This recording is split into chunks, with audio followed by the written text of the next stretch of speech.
இலங்கையில் தொடர்ந்து வரும் கனமழையால் நிலச்சரிவு மற்றும் வெள்ளப்பெருக்கால் இதுவரை 150க்கும் மேற்பட்டோர் உயிரிழந்த நிலையில் டிட்வா புயல் எதிரொலியாக இலங்கையில் அவசர நிலை பிரகடனப்படுத்தப்பட்டுள்ளது. இது தொடர்பான கூடுதல் விவரங்களை நமது செய்தியாளர் தண்டபாணியிடம் கேட்கலாம். வணக்கம், கூடுதல் விவரங்களை பதிவு பண்ணுங்க. அதாவது வேம்பரசி, இலங்கையில் கடந்த 17ஆம் தேதி தொடங்கிய கனமழை 10 நாட்கள் நீடித்து இந்த கோர மழையால் இலங்கையில் பல்வேறு பகுதிகளில் நிலச்சரிவு ஏற்பட்டுள்ளது. வேம்பரசி, மற்றொரு புறம் வெள்ளப்பெருக்கெடுத்து ஓடி வருகிறது. இந்த வெள்ளப்பெருக்கில் சிக்கி இதுவரை 123 பேர் உயிரிழந்துள்ளதாக தகவல் வெளியாயிருக்கு. இதில் அதிகபட்சமாக பதுளை மாவட்டத்தில் 18 பேரும், மத்திய மாகாணத்தில் 13 பேரும் பலியாகியுள்ளனர். நுபரெலியா, பலப்படை உள்ளிட்ட பகுதிகளில் 130க்கும் அதிகமானோர் மாயமாகி உள்ளதாக கூறப்படுகிறது. 17 மாவட்டங்களில் கனமழை மற்றும் வெள்ளப்பெருக்கால் பாதிக்கப்பட்டுள்ளது. அங்குள்ள வீடுகள் அனைத்தும் கடுமையாக சேதமடைந்துள்ளது.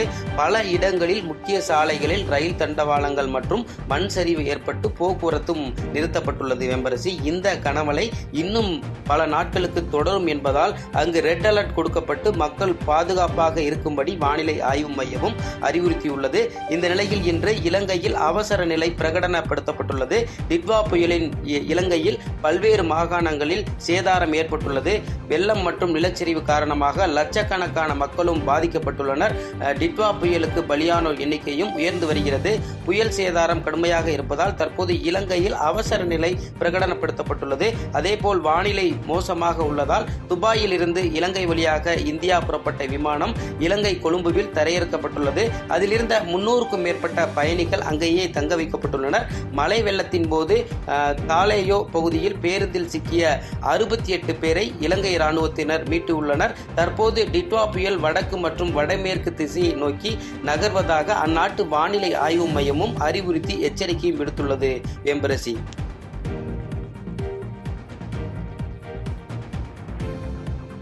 செய்திகளை உடனுக்குடன் தெரிந்து கொள்ள கீழ்கண்ட கேபிள் மற்றும் டிடிஎச் நெட்வொர்க்குகளில் எம்நாடு செய்தி தொலைக்காட்சியை காணுங்கள்.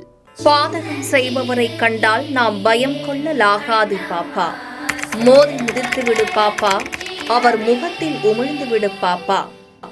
அண்மை செய்திகளை உடனுக்குடன் தெரிந்து கொள்ள இணைந்திருங்கள் எம்நாடு தொலைக்காட்சியுடன்.